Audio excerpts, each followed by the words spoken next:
Most gardens look unfinished because the edges are a complete mess. But I'm about to show you 3 edging ideas that will completely transform the look of your garden. And the best bit? Well, they're all DIY friendly. From cheap and simple to more premium look and finishes, and we're going to see what difference each one makes. So the first job we're going to do to transform the garden is install concrete edging. Now this is a great way to break up the garden, install things like paths and borders, and make the garden look really tidy. People pay landscapers about £60 a metre to come and install this stuff, and it's actually a really easy job that you can do yourself. You can see we've already got some edgings along here. Our path's going to run along there, along the front of the workshop there, and it's going to meet this edging that we've already installed over here. But how do we get a perfectly straight edge and not a wobbly one? Well, the key to that is a string line. And I'll link one in the description. They're really cheap and they're easy to use, and they'll give you the perfectly straight edge. I use a simple timber stake hit into the ground, and I've got my string line right along the back edge of my existing edging. Now, of course, if you're doing this from scratch, you probably aren't going to have existing edging, so you'll probably have to work out the levels and heights that you need from scratch, whether that be off a building or whatever edging you're going up to. That's going to be different for all of you. So what you need to do is work out all of that first. So we've got a nice straight line running all the way down there, and I want the same measurement off that sleeper over there, which is perfect. That is exactly what I want. And I've got my other stake in this end, so I know that that's a dead straight line that we can follow. So we've got a straight line we can put the back of our edgings up against so that we know we keep them dead straight. But how do we get the level right? Well, you can just use a level and work off the first one, keep leveling as you go. But I've got a bit of tech that makes it a lot easier for me. The Hue Power Rotating Laser Level. The good thing about this is I can set my receiver to talk to that laser, and I can set the exact height on the start of the string line. Once we get that, we can then do that up the other end. So no matter the distance that we go, you might have a huge garden, and that's why this is really easy, because we can do exactly the same thing up this end. And once we get that single tone, we know it's exactly the same height as the other end. So every single edging that we install, we just install to the line, and that makes things really, really simple. I'll link the Hue Power Rotating Laser Level in the description. It's something I would not be without. It's one of the best landscaping tools I've got. But I appreciate they are quite expensive, and those of you that haven't got one, well, you're going to need to resort to one of these, a big, long 6-foot level. Now we're ready to start laying some edging. You're going to want some of this ballast. That is sand and stone, and that's going to be perfect for our concrete mix to concrete these things in. You can buy this from any DIY store, or you can buy it in ton bags from a builder's merchant. Now you don't need to use a cement mixer for your mix. You can use a big board or mix it in the barrow, but I have one at hand, so I might as well use it. All I'm going to do is pop my plasticizer in, and then I'm making a 6-to-1 mix with my ballast and cement. The consistency of the mix wants to be fluffy and not too thick, because we want to be able to shape it and what we call haunch with it, which I'll show you in a little while. So we're ready to lay. I've got an off-cut of edging, and I want to just dummy that up. And when I look under there, I can see I've got a couple of inches of concrete underneath it. That's all we need, because you'll see when we haunch it, we're going to create such a massive heavy block that it's not going to go anywhere. I mean, this is solid, look, and there's only a couple of inches of concrete under it. Once it's all backfilled, it's going to go nowhere. The idea is you only really see the top of it anyway. Everything around it gets compacted and it stays there. So we don't need any hardcore in the bottom there. We just need to make sure we can get a couple of inches of our concrete underneath it. Now our mix can go in all the way along. A nice brick trail for this, and that'll allow you to just flatten that off. It's a hot day today. I'm just going to wet that edging, because that's going to suck that concrete dry really quickly. I'm going to lay it on there. You can see a slightly high of the line at the moment. I'm going to line that up so it's about 1 millimetre off the back of the line there. And then I'll use the weight of a lump hammer to tap it down to get the perfect level. There we go, 1 or 2 off the line, perfectly level across it, and lined up nicely to the previous one. As long as we follow the line, we can keep going like that. If you haven't got a line set, remember, you can just use a level. That is absolutely bang on. Look how level that is. So you can see I've laid 3 of them on a bed of concrete, and now we're going to use some of that concrete to do what we call haunching. Now that's going to set them in nice and solid, but also we're going to angle it slightly so that water runs away. Under things like grass, you want the water to run away, and when it all ties in, it'll become one huge lump of concrete that'll never move. I'll do that to both sides, and now it's gone off, you'll see that I've got perfectly straight and neat looking concrete edging. And the next little job that we're going to do to improve our garden is going to put that edging to use perfectly. Dog, will you get out of the camera? Can't get the staff, can you? So I want a clean, decorative bark area here without spending loads on materials. And one of the biggest expenses is weed membrane. Now, weed membrane, this stuff, the good thick stuff, is really expensive. If you were to use that along this hull edge, it'd probably cost me about £50. And by the time you use the pins to fix the stuff down, well, the job becomes pretty expensive. And believe it or not, it's actually not the best way to do it. Here's what we're going to use. Cardboard, cheap and more effective than you'd ever believe. But for a nice tidy bark edge, and the first thing we need to do is tidy the area up, because look how many weeds and things like that are in there. And you can't just throw stuff over the top, you have got to do a little bit of prep first. You can see there's a lot of perennial type of weeds in there, things with roots still on them. They could potentially grow back through. So what we want to do is dig all those out first, level the area.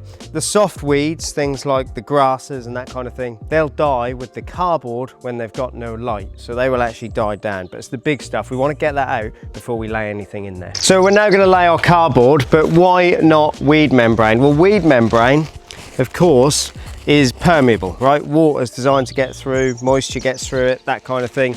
And what happens is, once this clogs up, the bark actually breaks down over time, forms a layer on top of the weed membrane, and then you get weeds anyway. So the main downside is, aside from being pretty expensive, you then get weeds anyway. So you might as well use something a lot cheaper. And that's where the cardboard comes in. And that will actually kill the weeds because, of course, there's no light, so they can't grow.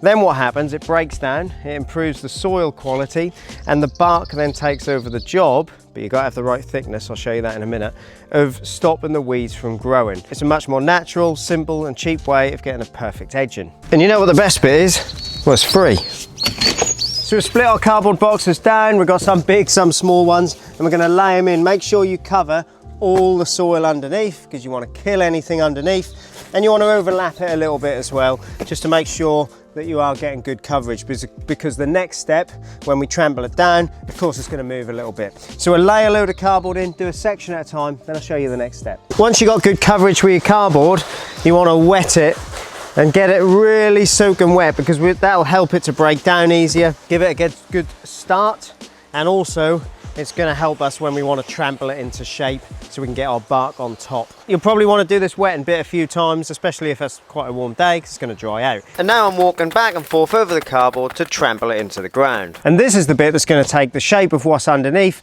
and kill all them weeds, because it's going to be dark under there, they ain't going to be able to grow, and they're going to die. Now the cardboard's down, we can get some bark on top. And I got these 100-litre bags of bark chip from Wickes for about £8.50. Little tip, carry them to where you want them before you split them.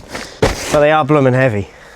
Bloomin', that's a really Norfolk word. I'm going to split the bags of bark so that I can tip them out, and now we're going to give this a good rake around. But this is the bit that most people get wrong. You need to have the right depth in the bark to stop the weeds from reappearing. There's a lot of big clumps that we need to break up with the rake before we worry about a final level. And it's not taking us long to repeat the whole process all the way along the garden. So here's the bit most people get wrong.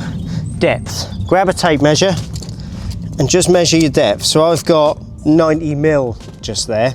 I want at least 75 mil to 100 mil. That's going to stop the weeds from growing, because of course no light can get through, and there's no soil going to sit on any weed matting, so technically no weeds should be able to grow. I like these nice big asphalt rakes. They're great for garden work like this, bark, stones, because they're really heavy and thick. They're much better than a leaf rake. Just rake it around until you get at least 75 millimeters, and then once you're happy with the level, give it a good soaking of water. Going to retain loads of moisture under there, under that bark, and that cardboard will start to break down nicely. That'll allow the worms and all that kind of stuff to keep the soil quality really good. If you like this video, don't forget to subscribe, because there's lots more handy things coming this summer that'll help you out. Now there's still a place for heavy duty weed membrane. Under stones, I'd still recommend this stuff. Stones don't break down and they don't clog it up. But a roll of this for this big area would have cost me £40. Then you got the pegs, which are about £6 a pack. I'd have probably needed a few packs of that. You're talking over £50 saved.